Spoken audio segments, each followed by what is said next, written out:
Well, thank you for joining the webinar on challenges and opportunities in a changing Hong Kong, put together by the U.S. and Foreign Commercial Service in conjunction with the World Trade Center of Utah. My name is Daniel Bruner, and I'm an international trade specialist with the U.S. Commercial Service Export Assistance Center here in Salt Lake City, Utah, and I will be your MC for the evening. Before we get started, I'd like to speak a little about the U.S. Commercial Service, if you're unaware. We are the export promotion arm of the United States Department of Commerce, and our mission is to help American companies to expand internationally, protect U.S. business interests abroad, and help attract foreign direct investment into the United States. We mainly help clients through services like export counseling. Export counseling, market intelligence, business matchmaking, and commercial diplomacy. We do this by utilizing our global network of commercial officers and trade specialists located in embassies and consulates worldwide, specializing in every business sector in the target markets. All across the country in over 100 cities, we have export assistance centers that cover assistance in states or parts of states. I and one other person cover the entire state of Utah. Please see our contact information here and the industries that we cover, and feel free to contact us anytime. As part of our mission here, we enjoy a great relationship with the World Trade Center of Utah. We work strategically on many projects since our missions align, this webinar being one of them. Both World Trade Center Utah and we here recognize the value of Utah companies of learning about business ecosystems abroad, and Hong Kong is a great target, not only for itself, but also as a place to get a foothold in expansion into the Indo-Pacific. I'd like to now pass the mic over to Miles Hansen, CEO of the World Trade Center of Utah. Miles? Great. Thank you, Daniel, for that introduction. I appreciate it. And first and foremost, let me just underscore how critical this partnership is between World Trade Center Utah and the U.S. Commercial Service, of course, the local Utah office, as well as this phenomenal network of professionals all around the world. And Daniel, it's funny, we've got Shelby Dyke, who runs all of Utah for the Commercial Service. And Shelby, as Daniel was doing the introduction, I was reminded of the fact that even before I worked at World Trade Center Utah, I reached out and connected with Shelby, and she's the one that helped me understand a little bit more about what the organization does. So my partnership with Shelby predates my work at World Trade Center Utah, but it's a relationship that we want to grow and expand over time. I'm also very grateful to our partners in Hong Kong. Paul, thank you so much for reaching out, for working so closely with us and with Daniel and Shelby to pull this webinar together. You're a phenomenal asset to us in Hong Kong. We're grateful for everybody that you've convened on your side to participate today. And also grateful to William from the Hong Kong Science and Tech Park. We had the opportunity to be in Hong Kong in the fall of 2019 with a large group of Utah companies and had a phenomenal experience touring and learning more about the Hong Kong Science and Tech Park, and what a phenomenal model of incubating innovation, commercializing those new technologies, and then helping them grow throughout the world. And so I look forward to hearing more from you here in a little bit, William. And last but not least, very grateful to everybody for tuning in, both everybody joining us live, as well as those that will be joining later. Right before we jumped on, Paul mentioned that we're doing this not just to have a good conversation, but to prompt action and follow up after the fact. So whether or not you're joining live or you're watching this later, please reach out. We want to use this as a starting point, not an ending point. So we want to make sure as we dive in and learn a lot about what's happening in Hong Kong right now and opportunities for companies, that everybody who watches this has an opportunity to reach out and engage and get one-on-one assistance with World Trade Center Utah and with our partners at the U.S. Commercial Service. So Daniel, with that, I know we've got a jam-packed program. Thank you again to everybody for participating, and I'll go ahead and pass it back to you, Daniel. Thank you very much, Miles. Very well said, and we really appreciate that. So next, I'd like to introduce my colleague who's in the United States Commercial Service Hong Kong office, and he's going to give an overview of the Hong Kong market by from the top-down level. This is Deputy Senior Commercial Officer Paul Frost.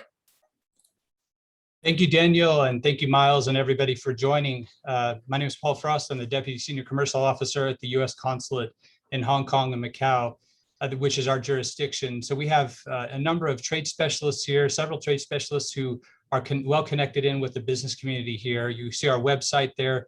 we encourage you to look at our website for some market intelligence pieces. We will be adding more to that as time goes on. And there's a tremendous amount of resources and help that are available to you through Daniel and through all of our offices throughout Asia and the world. We have offices in nearly 80 different countries. I'd like to just give a quick overview of Hong Kong and Macau and our jurisdiction here. So as you see a map, you know, Macau over there on the west part of the map, and or I guess for you Utahns, you're not directionally challenged, so you know east from west with those nice mountains there. So you know, you see Macau to the west, and Hong Kong and the new territories. A lot of people don't realize this, but Hong Kong isn't just the island. There's the new territories, and there's also Lantau Island, and a lot of great development and construction that's happening here. So I'd like to talk a little bit about that. Just some fast facts. Hong Kong has a population of over 7 million people, you know, ethnic Chinese, 92%, Cantonese, English and Mandarin are widely spoken. If you're English speaking, you generally are just fine, getting along, and especially in business circles. Is Hong Kong history, the British colonial rule from 1842 to 1997. And then in 1997, the handover happened, and the Chinese government indicated that there would be a one country, two systems there, which I'll cover in just a little bit. I want to give you just an overview about the US presence in Hong Kong and Macau. A lot of people don't know this, but since 1843, we've had a consular presence here. There's a picture there of the consulate. Actually, I took that last week. It was such a beautiful morning. I was walking in and thought, why not take a picture? So it's a great location in our consulate, in our team. We're actually located across the street from the consulate in a building called the St. John's Building, right in the heart of central Hong Kong. Hong Kong's home to 85,000 Americans and over about 1,300 US companies. And so because of that, there are strong and active American chambers of commerce. We're fortunate to have Kevin from the AmCham Hong Kong to speak to us. And we have very, very strong relationship with American Chamber of Commerce, both in Hong Kong as well as in Macau. And we regularly do things with them.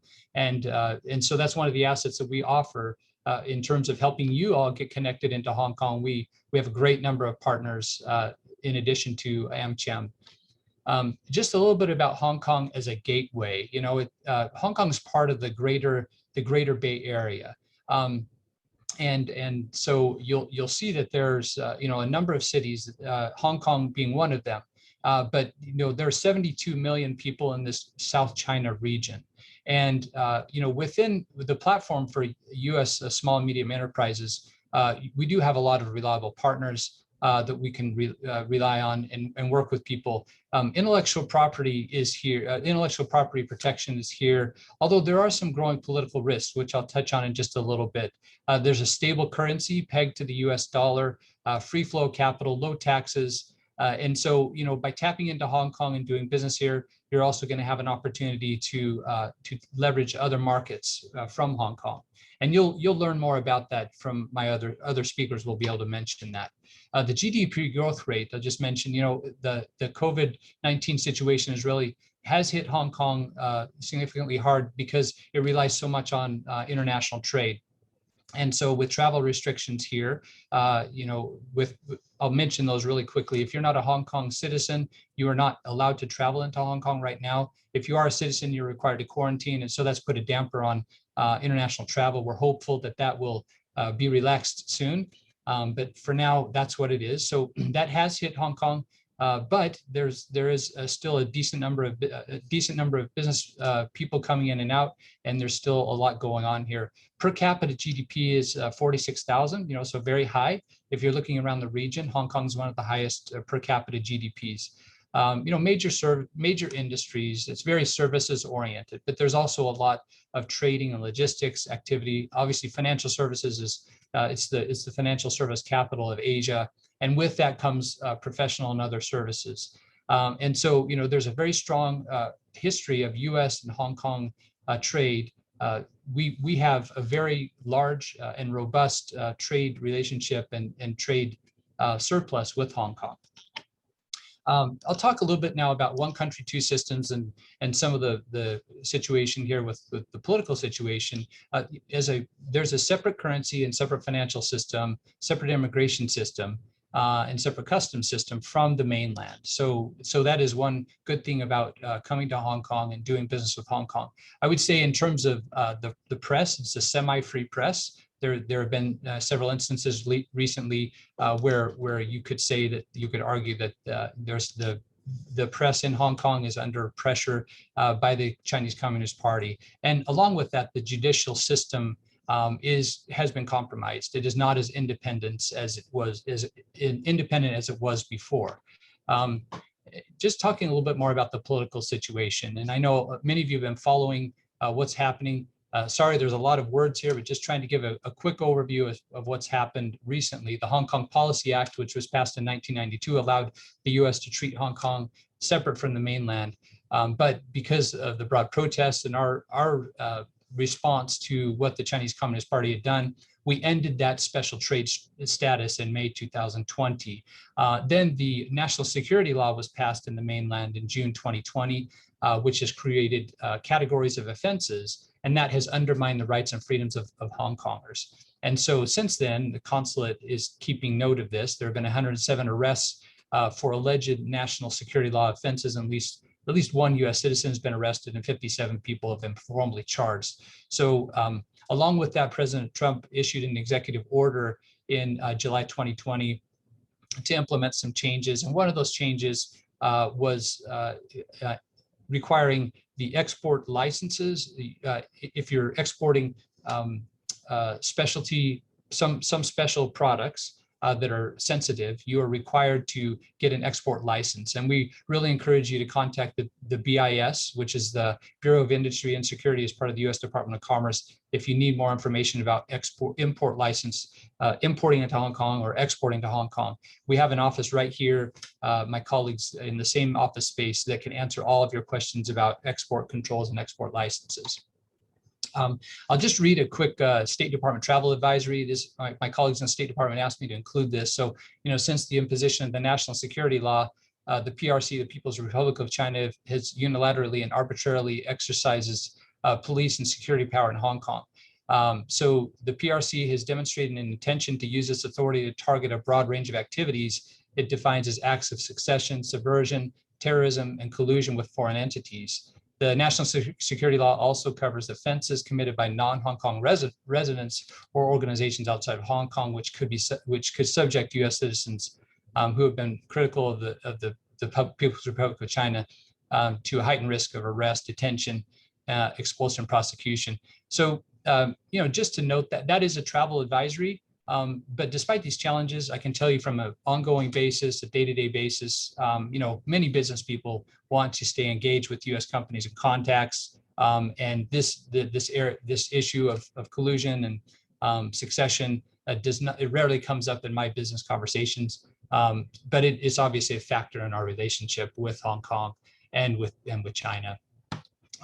I'll just give you a quick overview of the IT market as well as the healthcare market. And then I want to pass it over to my speakers who are much more experts in this. So you can see this is a Fitch Solutions table, it's a mature and growing market in the IT space, computer hardware sales, personal sales, software, et cetera. There's those of you that are in the IT space, please give us a call. We'd love to talk with you about what opportunities you see. I would say, though, from a kind of reality check point of view, it's a mature market. It's a market that's controlled, I would say, by a relatively small number of players. It's not very fragmented. And so you need to be on your game and quite sophisticated in order to succeed. But we do have good contacts here that can help you and get you in the door. There's a strong U.S. tech presence here in Hong Kong. You see all these brands, and there are many more of just top tech brands that are very visible here, very well established, and many of whom have strong partnerships with the American Chamber of Commerce and other partners that we have. And so, just rest assured, the U.S. brands are well respected and well represented here. The Hong Kong has a smart city initiative, which has been kind of in development, but has been announced for quite a number of years now. We've met with the Smart City Consortium, which created this graphic recently. And I can tell you that if you're interested in smart cities or you want to talk about any of these areas in the Smart City Initiative, please give us a call. We have a specialist who covers that and can answer questions and assist you. And then finally, on the healthcare market, just a quick overview. One of my specialists created this slide, but we have a good relationship and have done things with the healthcare services sector here. There's both private sector and government funded hospital authority that's here. And so, the nice thing about it is that the medical devices and pharmaceuticals, there's no registration required. Hong Kong doesn't tend to be very regulatory driven. And so there's a lot of procurement that's happening by the hospital authority, and we are trying to track that as much as we can to see if we can help introduce U.S. companies into those tender opportunities. So happy to talk with you about if you are interested in life sciences, pharmaceuticals, medical devices, please give us a call. As noted on the slide, smart healthcare solutions and telemedicine are some of the opportunities, non-invasive medical devices, imaging, AI and robotics, surgery, and emergency appliances. So these are just some areas that we see as opportunities for people. So thank you again for the opportunity to speak with you, and I'll pass it back to Daniel. Thank you so much, Paul. Thank you for that. It was a great top-down overview of the sectors there in Hong Kong. Next, we have some remarks by Kevin Brisebois. I hope I said that name right. Kevin is a member of the American Chamber of Commerce's Hong Kong Innovation and Technology Committee. Kevin, over to you. Yeah, thanks, guys, and really excited to speak to you today about some of the work that we're doing within the Innovation Technology Committee. I've been in Hong Kong close to 10 years now, so I've had some great experiences here. We actually went through this exercise earlier this year, reevaluating what is our vision and mission. I think one of the things that really stuck out for us is that we want to be known as the premier society for advancement in innovation technology, providing unparalleled benefits to the AmCham members. In terms of our Innovation Technology Committee, we actually have over 160 committee members as of today. I sit on the steering committee, so that's a group of 12 individuals that actually helps plan some of our strategic initiatives and events throughout the year. And I think one of the things that we talk about often is about driving the development and innovation technology ecosystem, not just in Hong Kong, but really connecting the region and globally. For us to advocate what's happening here, how does Hong Kong compare to other regions, and the opportunities here for companies to both land and flourish. So for us, if you go to the next slide. Great. There's 3 different events that we focus on throughout the year. The first is Innovator Circle. So this is a concept for executives within the region that want to meet and discuss some of the biggest topics in terms of innovation trends, in addition, networking. For Hong Kong, the population is, again, as Paul mentioned, over 7 million people, and a lot of expats and people that have moved here in positions where they're running a multinational company. It's not always easy to find, others that you can network with or understand what's happening in the ecosystem. So this is a strategic initiative for us. Also, it's really important for us to connect to startups and small to medium businesses. So we have events running called Startups Meet Multinationals. We've ran 6 events, and essentially it's a pitch competition for startups to meet multinationals, get feedback on their business, and explore collaborations. We've run 6 events so far through the first half of this year. We're averaging about 50 to 60 participants per event. And then the third initiative that we're very passionate about is Women in Tech and Education. So we have a series of events throughout the year focused on helping promote women in tech, both at the early stage in their educational careers, as well as making sure that there's inclusion in all of our events for women in tech. Next slide. So I wanted to talk a little bit today about some of the challenges and also some of the opportunities, and in particular, more of a bird's eye view on the ecosystem. So Paul mentioned already that there is some challenges and uncertainty around the Hong Kong policy and the future of Hong Kong's innovation ecosystem. In addition, one of the things that I think a lot of people are challenged with is how to connect individuals, companies, university, and government efforts. This is something that we're looking at very closely. Also, Hong Kong is a transient city. So you always have people coming in and out. So from a talent retention perspective, thinking about how you would build your organization short and long term. And also the fact is that, there are other Asian hubs that are rising as well. I think Hong Kong still has a lot of distinct advantages, but there is a question of, does it make sense to set up in Hong Kong versus China versus other Asian cities? Some of the initiatives that I want to talk about, that a lot of people don't know about right now, as of 2020, Hong Kong has 5 of the top 100 research institutes in the world. And it's the only place in the world that has that. Within those institutes, you're seeing more and more thought around how to create jobs, how to create and commercialize IP. The Hong Kong Tech 300 program with City University in Hong Kong, they're establishing the largest university-based entrepreneurship program. So this is an initiative to create over 300 startups over the next 3 years. And you also have ecosystem players like Hong Kong Science Park, Cyberport, and I work for Brink, which is the longest running venture accelerator in Hong Kong. So what are some of the opportunities? Proximity to China is still a distinct advantage for Hong Kong.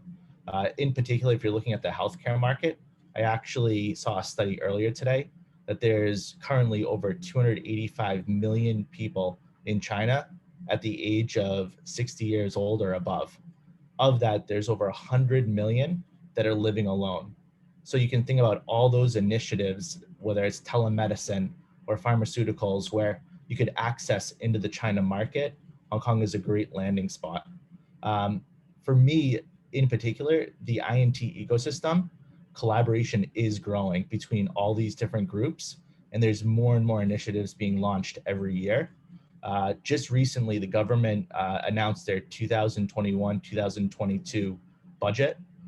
Just one of the points that they made was that they're injecting $1.2 billion into their innovation and technology fund. So this is significant. They want companies to land here. They're looking for people to develop their technology and grow. And in terms of different strategic initiatives, healthcare is certainly a big focus, but also fintech, smart city, biotech, and also reindustrialization of Hong Kong. So if anyone is interested, I would highly encourage you to check out the Hong Kong budget. It's about 8 pages long, lots of infographics. It's very easy to digest, but it gives a really good point of view on what's the focus of different technology and innovation in the region. And then the last part that I wanted to mention, if you go to the next slide, is that AmCham actually earlier this month had a survey to over 300 participants on the sentiment of the expat community, who's staying, who's going, what are some of those factors. If you go to the next slide. So there were a total of 325 anonymous responses. Over 58% said that they are not planning to leave the city. Another 42% said that they were. Some of the reasons why individuals said that they were leaving, certainly the national security law is one of the top reasons for many of those people. But again, how expensive the city is, as well as some of the concerns in terms of education and implications of COVID-19 are some of those reasons. So certainly this is something to look at and to consider in terms of maybe some of the reasons why people are not looking at Hong Kong as a long-term home.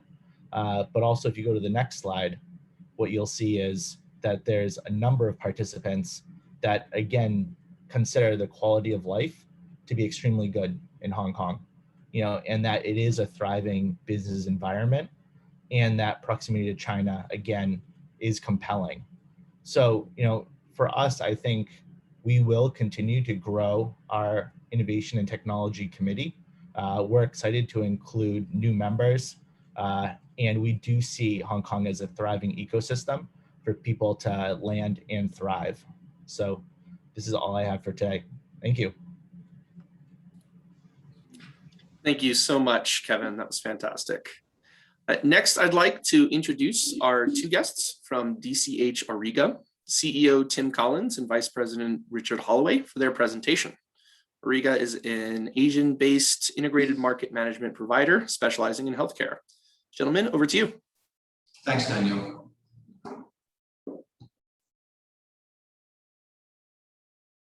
And thanks, Anna, for driving the slides for us. So good afternoon, good evening, and good morning to everyone who's joining right now. I'm Richard Holloway. With me is the CEO of DCH Auriga, Tim Collins. We're going to speak for just a few moments about Hong Kong, which is our home, of course, talking about some approaches and considerations for specifically healthcare companies considering entering this market. So next slide, please. So some of this has already been covered, so I can go through this relatively swiftly, but it is a country of about 7.5 million people, a healthcare expenditure of around about 20 billion, but interestingly, 56 hospitals in a relatively small geography, 43 public, 13 private, and very significant healthcare expenditure. It is a region or country that certainly punches above its weight, and I think we'll be able to share more of that in the coming slides. So next slide, please. Now, the medical technology market continues to grow very rapidly here, and I think on the back of that, a number of considerations are that it's ease of market entry, certainly the very high standard of healthcare and the clinicians and clinician training here, which is all important when tech companies and healthcare companies give considerations of bringing new products to market. Right now, the market is around about 800 and something million US dollars in size, continues to grow rather healthily compared to other regions around the world. And on the right-hand side here, you can see some of the categories that make up that total contribution. It's a high-quality, high-tech market when it comes to healthcare, and certainly at the very high end of the spectrum in terms of sophistication. Next slide, please. But why Hong Kong? Well, a number of the things that really jump out on this slide, rather than going for each of them, is certainly the high capital expenditure on healthcare is very important to consider. It's a very high quality of healthcare, and I think anyone who's ever had to experience the healthcare system here, certainly the public and in particular the private, very rarely do they come away disappointed with the experience. It is extremely good to know that that support is in the area for work and for family.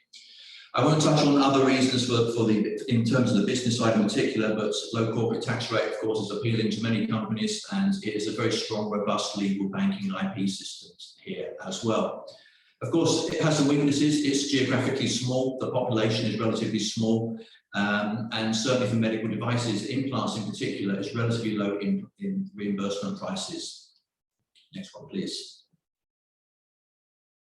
But huge opportunities as well, and I know this point has been raised previously, but it's certainly the gateway to China, in particular the Greater Bay Area, which gives access to another 72 million people.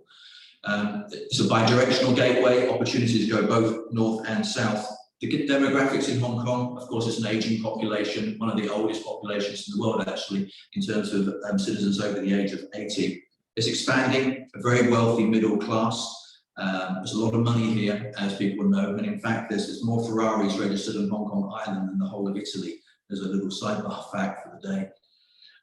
Very minimal regulatory barriers to entry if products are improved in, say, the United States, Canada, Europe, Japan, etc.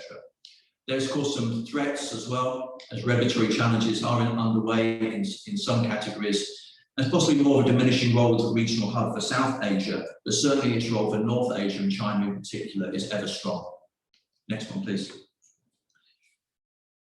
Now, what may be surprising in terms of the quality of the healthcare system, in 2018, Hong Kong was considered to be the #1 healthcare system in the world, as ranked by Bloomberg. In an era of post-COVID, that's just dropped one place to #2, second only to Singapore. Now, this is a system of analysis that takes into consideration life expectancy and healthcare expenditure, and of course, in terms of COVID, response to the overall COVID environment. So, yes, there's certainly challenges in Hong Kong in terms of the quarantine, etc., which of course would be something which we all hope will be relatively short-lived, but overall, it's a very safe place to be. Next one, please. Now, from a regulatory point of view, three distinct categories of pharmaceuticals and medical devices and consumer products. Well, pharmaceuticals, if a product is already approved in 2 advanced countries, it typically would take 9 to 15 months to actually achieve registration. very inexpensive, as you can see, compared to, say, the United States and other developed markets. Medical device registration, frankly, is voluntary. Should you volunteer to do this, although it's highly suggested that you should, it would typically take about 2 months and very inexpensive as well per device, around about $2,000 to $5,000. Access in Hong Kong and registration in Hong Kong will enable products to be sold in Macau as well, a market that is also really quite interesting. Health supplements, functional foods can be freely imported. They do need to comply to food labeling in particular, which can be a little bit time consuming, but really very, very straightforward in multiple categories. Next one, please. Now, right on the back of regulatory, of course, is reimbursement, getting paid. It's quite a high issuance of medical insurance in Hong Kong, about 55%, versus a public healthcare system about 45% as well. So coverage of products and access to reimbursements is very high here. Next one, please. Now, we touched briefly on the Greater Bay Area, which is certainly one of the greatest opportunities to come for the region in a long, long time. Access to an extra 72 million people and a huge potential GDP within the region, being driven by access to advanced clinical products, clinical applications where there's no local alternative and a product that's already registered in Hong Kong or Macau. This gives access directly across the border in certain categories, and we're uniquely positioned from a commercial point of view to be able to leverage this as this access to this market continues to come online. It's something that's been driven hard in Hong Kong and increasingly so across the border as well. And we see this as a great opportunity for companies in the future as they access this region. Next slide, please. Now, in summary, Hong Kong as a market is rather small and constrained. However, it's very advanced. There's a very strong demand for new technology. Doctors, clinicians, hospitals, institutions here like new things. It has a very robust legal, finance, compliance, and distribution infrastructure in place. Currently, minimal regulatory barriers to entry and low implant reimbursement prices actually here. And it's a gateway to China, the Greater Bay Area, and North Asia. But what consideration should be given to actually entering that market for a company which is coming here? So next slide, please. So things to consider, and these are all things that we help our clients with directly and enable them to become successful. First-hand, on-the-ground knowledge of the market. We help them develop market assessment, understand the regulatory feasibility of their product, look at competitive analysis, define targets, what resources are required, how to define those customers, and important key opinion leaders as well that are also important to drive engagement with the further clinical community, and then how to execute these plans and go to market. The next one, please. Now, from that, depending upon the state of maturity of the company coming to this market that we will support them with, they have multiple options. And when you look at this table, that can be considered to not only be Hong Kong, but across Asia for companies that are new to Asia, that are expanding and are already established. And bringing those products really, consider getting them into the market where it's just a logistics operation, a 4PL arrangement, which is logistics plus us taking certain ownership of the products, managing the cash flow of the products, collections, etc., and invoicing. And then possibly sales organization, CSO, contract sales organization, or full agency arrangements.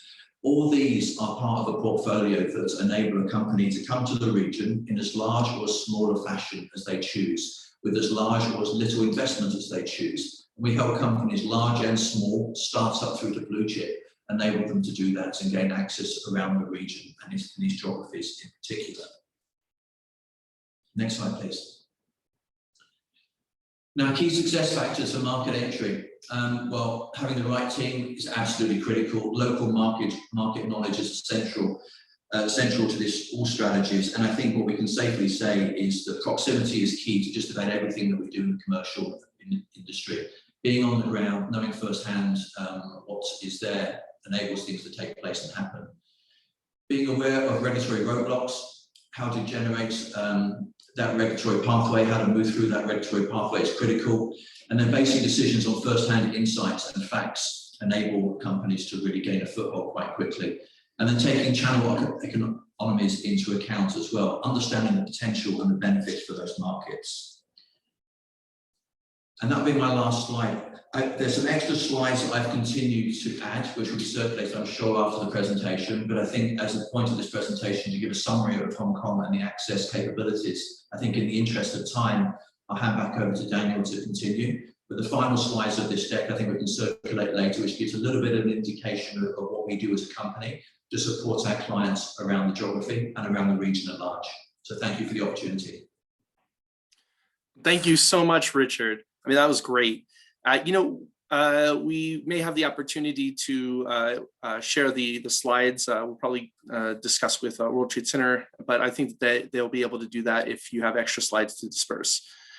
We'd like to now pass the mic over to Dan Plain. Dan is a partner at SIPS, Simone Intellectual Property Services, and as an intellectual property attorney in Hong Kong, he's here to talk about IP consideration in the country. Dan? Thanks a lot, Daniel.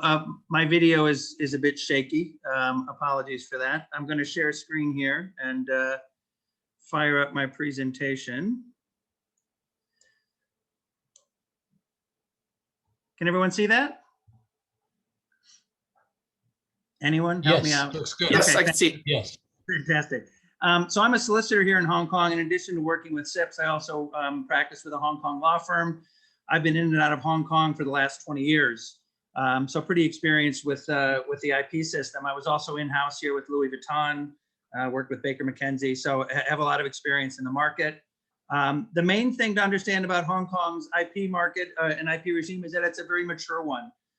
It's a market where IP, generally speaking, is very, very well respected, both by the authorities that are enforcing it and mostly by companies, as is the usual case. The legislation is very clear. It's been around a long time. It's pretty much what you'd expect in any mature market like the US or the UK. Closer to the UK in that we have basically it's the other side pays your attorney's fees if you win, which is great.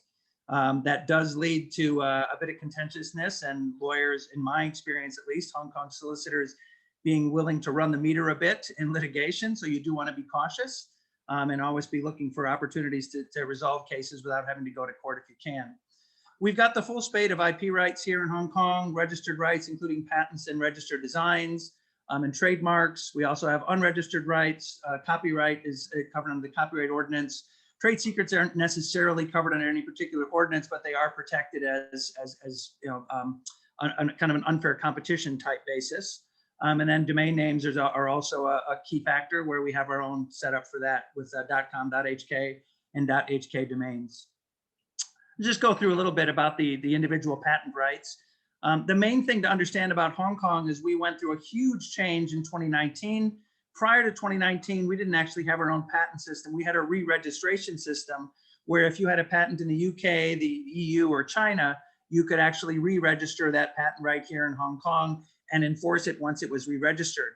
In 2019, however, a new patent ordinance was created, and we now have our own patent system, which is quite helpful. I haven't seen a lot of use of it yet, but it's relatively new still, and I think it's still working out a bit. Two different types of patents: standard patents valid for 20 years, and short-term patents, utility models, if you want to call them that, valid for 8. Registered designs covers the appearance of any products, devices, textiles, product shapes. Also managed like the patents, the standard patent system is by the Intellectual Property Department, valid for 5 years, and interestingly can be extended for terms up to 25 years through 5-year additional extensions and payments of additional fees. Trademarks in Hong Kong covered under the Trademarks Ordinance, covers the full spate of rights, including logos, smells, sounds, 10-year validity with the opportunity for perpetual renewal as long as you're making use of it. Susceptible to non-use cancellation if you haven't used it for 3 years. And we do have, as opposed to China, which has a first to file system, we have a first to use system here in Hong Kong. And there is significant rights and significant respect given to prior use of the mark, even if it's unregistered use, where reputation and goodwill in the market can actually trump a later registered mark. So that's quite important to remember. As I mentioned before, copyright, we don't have a registration system like they do in the US or in China, for example. Instead, generally speaking, copyright is proven by affidavit, by declaration, by contract. where you would basically use indirect evidence or direct evidence to demonstrate, that you were the author of the work, or that when the work was created, when it was first published, and if you were assigned the work, that the person who assigned it to you had the right to do it. Generally speaking, validity is life of the author plus 50 years. Trade secrets, as I said before, usually you want to cover these through contract. As you know, trade secrets, once they're out in the wild, you really can't do much about it. So non-disclosure agreements, confidentiality agreements are really your key if you're going to be disclosing information that's confidential or secret to a Hong Kong partner. You aren't going to have any remedies that you can turn to in ordinances. It's instead, you're going to have to set those up in your confidentiality agreement and have specified what happens if the other side breaches and discloses or misuses those trade secrets. Talked a little bit before about domain names. We have work under the UDRP, the Uniform Domain Name Dispute Resolution Procedures. They're administered here in Hong Kong by the HKIAC, the Hong Kong International Arbitration Center, which in addition to managing UDRP complaints is also, particularly if you're involved with or working with companies in China, is a very solid, very reliable intermediary and arbitration body that can mediate disputes and arbitrate disputes involving PRC companies as well. So it's a very active arbitration tribunal and a very reliable one. Talk a little bit now about enforcement of IP rights. As in most jurisdictions, you want to avoid litigation if at all possible. So cease and desist letters are a good way to start off. And generally speaking, as I said before, companies are respectful of IP rights, and to the extent that you catch them with their hands in the cookie jar, a good solid cease and desist letter and a fairly aggressive solicitor will usually be able to resolve disputes, particularly disputes involving clear infringements, through amicable negotiations. If you are forced to go to litigation, as I said before, keep in mind that we're more akin to the UK system, where you will be on the hook for the other side's attorney's fees if you lose.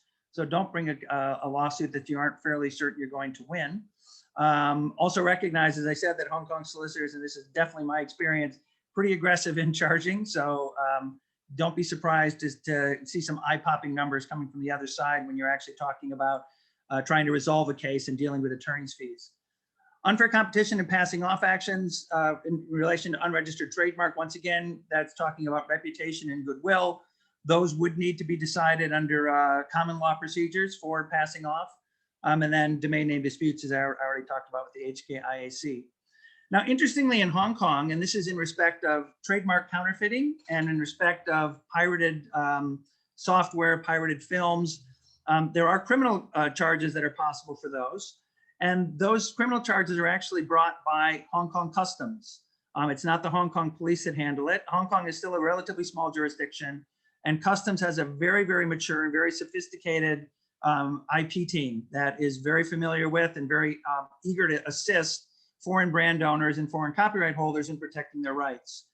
It's not the trademark ordinance that covers trademark piracy, it's the Trade Descriptions Ordinance, which really is literally just set up to deal with trademark counterfeiting. And the copyright ordinance does lay out the terms of copyright infringement. Customs is very happy to help. You do, in respect of any of your rights that you want to enforce, need to record those rights with Hong Kong Customs. Customs will actually put you through a fairly aggressive grilling to confirm that you have what is called an expert witness, as you know, in a judicial sense, who is able to testify in court very explicitly and very professionally as to just why the goods you're claiming are fake are indeed fake. So it's not like you can just pick up the phone and say, I found a fake at the ladies market. You actually do need to go through a recordal and registration process and that interview process. But once it's recorded, you can expect Hong Kong Customs to actually relatively on their own be throwing you sightings of various infringing products or suspected infringing products. It's as a brand owner, it's a very, very nice jurisdiction in which to work. So just to give you a real quick rundown on some changes that we've got coming up. One of the biggest changes is up to this point, and although China and Hong Kong do have this one country, two systems process going, this two system one has meant that Hong Kong has maintained a domestic trademark system that has been free from the Madrid Protocol. So you couldn't designate Hong Kong in your international application. That's about to change. In 2022-23, we're going to be bringing in the Madrid Protocol, and you sitting there in the United States will now be able to designate when you file a US application, you can file an international application through WIPO and designate Hong Kong as one of your jurisdictions, which will make things a lot easier, make things a lot more difficult for Hong Kong trademark practitioners who are suddenly going to see a lot of their work going away, but it'll be helpful for brand owners. The new patent system, I already talked about it a little bit.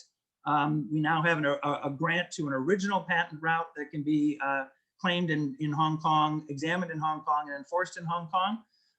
You can file priority applications via the system. So if you had a US application, you could have that extended now to Hong Kong under this priority system. You don't have to worry about this UK, EU, or China system. So that's quite helpful. And there's been an expansion, well, this is fairly longer term, but just to make you aware, if you're fighting a domain name dispute in China in relation to a .cn name, you can also resolve those disputes in China. So if you're concerned, or in Hong Kong. So if you're concerned about getting hometown and that the one of the dispute resolution centers in China might not be as fair, in my experience, the HKIAC is a fantastic vehicle to resolve China-based domain name disputes. Now, in particular for the healthcare and medical field, we've got some interesting considerations in Hong Kong. One that's coming up, and it's a bit of a hot issue and a developing one, is AI in healthcare. How copyright protection for software programs is going to be dealt with, who's the author of those works. These questions aren't answered yet in Hong Kong, but Hong Kong, being a common law jurisdiction, is very open to precedent from other jurisdictions, particularly other common law jurisdictions, particularly jurisdictions that are viewed as kind of at the forefront of this technology. So if these issues are arising in Hong Kong, it's a good thing to bring your foreign counsel in, because you'll be helping to make law here in Hong Kong. Now, if you do want to expand your rights into the PRC, or if there's a possibility of that in future, you do want to keep in mind our proximity to China, and you very, very much want to keep in mind that China is a bit of a hotbed for piracy and counterfeiting. IP rights here in Hong Kong, it's not a very strong border, it's a porous border, and any rights that you license or are making use of in Hong Kong, if you're protecting them here, you can probably expect that they're going to be exploited in China if they're popular. And if you haven't thought hard about obtaining protection in the PRC as well, you could find yourself able to enforce your rights very strongly in Hong Kong, but not able to do much across the border, which can be troublesome. And that is it in a nutshell. If anyone has any questions about IP issues, either in Hong Kong or in China, I'd be happy to help out, and my slides can be shared after the presentation. Thank you so much, Dan. That was fantastic and truly important topic for our exporters here thinking about Hong Kong. Finally, we have the Senior Manager of Business Development from the Hong Kong Science and Technology Parks Corporation, William Chung, to give an introduction to the organization. William, over to you. All right, thank you, Daniel. Thank you, Paul and Miles, for having me today. Our conversation really started earlier this year, and I'm really excited that this webinar finally come into reality. Next, please. Well, today I'm going to go through some background information and a very brief overview about our Hong Kong Science Park. Just very brief, and we have a lot more to offer to the US company. So if you are interested to learn more, feel free to reach out to me after the webinar. So this is really the bird's eye view of the Hong Kong Science Park. A lot of over 20 state-of-the-art building, which is the home to over 900 tech companies with about 10,000 people working from here. Hong Kong Science Park is a statutory body, a non-profit entity established by the Hong Kong government. We have three major missions. The first one is to promote the innovation and technology development by building up a vibrant ecosystem to support the technology startup. Second is to facilitate the adoption of innovative solutions by the bigger enterprise or the corporation. And the third one is really to train up some of the tech talent in STEM disciplines who are going to be the next generation of, for example, Mark Zuckerberg or Steve Jobs with the entrepreneurial mindset. Next, please. Next, please. So we are really the one-stop entrepreneurial support for the tech startup. We are the central connectors to different parties. For example, of course, the government, which also manage some of the public funding, including the Innovation and Technology Fund, some of the public and private sectors, like the industry association, and also some of the bigger enterprise would be the market makers to buy the innovative solutions. We are also very well connected with different investors, angel investor, PE or VC, and also family offices who would be willing to invest in some of the promising startup company in our science park. The university, we have 8 universities in Hong Kong. 5 of them are among the top 100 in the world. And also, we have 5 research institutions in Hong Kong. We are very well connected with them. If you wanted to develop some of the new technology, we can help you reach out to this research institution who will provide the relevant expertise to you. Next, please. Over the past almost 20 years, we have achieved a lot of milestones, but I'm not going to go through all the details here, but just to mention to you that the Hong Kong Science Park provide a lot of different supporting programs for startup at various stage. For example, if you only have an idea, even without setting up the company, we provide some subsidies for you to transform your idea into a viable business proposal. We also have our flagship incubation program for different companies. And once you have reached a certain milestone, when you wanted to scale up, we also provide a lot of support for you for your business development and also sales and marketing through different programs. For the investment part, I wanted to mention to you that we have our own investment team, which serve both the buy side and sell side function. For the buy side, we have our own corporate venture fund to invest in promising startup company. For the sell side, we have to reach out to a lot of the local and international investors for fundraising activities. Next, please. So at Hong Kong Science Park, we focus on 5 major technology verticals: biomedical technology, material and precision engineering, green technology, information and communication technology, ICT, and also electronics. All of these focus area that I just mentioned really trying to support the Hong Kong government several initiatives by the Hong Kong government, including the AI and robotics, fintech. Hong Kong is a international financial center. Of course, fintech is very, very important. Hong Kong is also a aging population, I have to say. So healthcare technology is one of our focus areas. And like some Paul just mentioned previously, we have the Smart City initiative that a lot of our tech companies are supporting in this area. Next. So just some infrastructure and hardware that we provide. On the top, more relevant to the healthcare and life science company.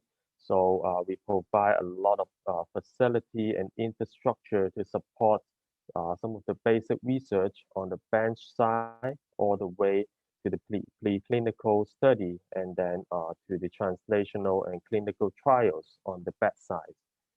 And to the bottom, those are more relevant to the AI and hardware related tech development for you to develop some of the prototypes. So the take-home message here really is we provide a lot of infrastructure and facility that you can use for free or at a very, very reasonable cost. So unless, well, except you're developing a rocket, like the Elon Musk. So we provide, you will probably find most of the facility you would need to develop your prototype. So that would save you a lot of startup costs for your setup in Hong Kong. Next, please.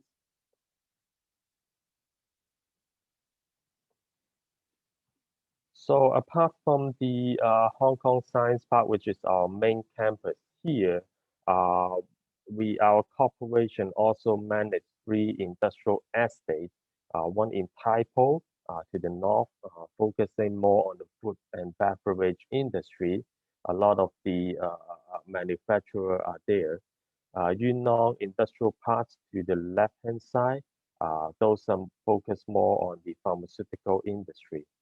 And then the Chuan Kwan O to the right-hand side, it is focusing more on the data-driven related industry over there. So we have our newly established data technology hub for use in the data-related industry, and also serve as the data center. We also have the Advanced Manufacturing Center, which even implement some of the smart technology in manufacturing. We also have the what we call the Hong Kong Shenzhen Innovation and Technology Park ongoing. It is under construction, but the size is really 5 times bigger than our original campus, and it is only just a river across the mainland China. And that for whatever company decided to enter this technology park, they will enjoy the benefit from both the Hong Kong and the mainland China government. Next, please. Like I said, we can't mention Hong Kong without mentioning about our connection with the Greater Bay Area. Hong Kong is part of the Greater Bay Area, and we are essentially just and our advantage is really our proximity to the Greater Bay Area, so that the tech startup can navigate in this area for a lot of resources, including the tech talent, the supply chain, and also some of the Chinese investors over there. And at Hong Kong Science Park, we really provide a one-stop advisory solution for you to navigate around in the Greater Bay Area. So we have a lot of different lending programs, a lot of consulting support for you to get into the Chinese market. Next. So I just look at our directory, and we find over 47 companies at our Hong Kong Science Park are really coming from the United States. So some big names, IBM, Arbor, that you can recognize, and we really hoping to support more of the US company to succeed in this area. So if you are very, very interested in explore the opportunity in Asia, in particular in Hong Kong and China, feel free to reach out to me. And this is all for today. Thank you so much. Well, thank you so much for that, William. That was great, really informative. And you know what? I want to say thank you to all of the speakers as well.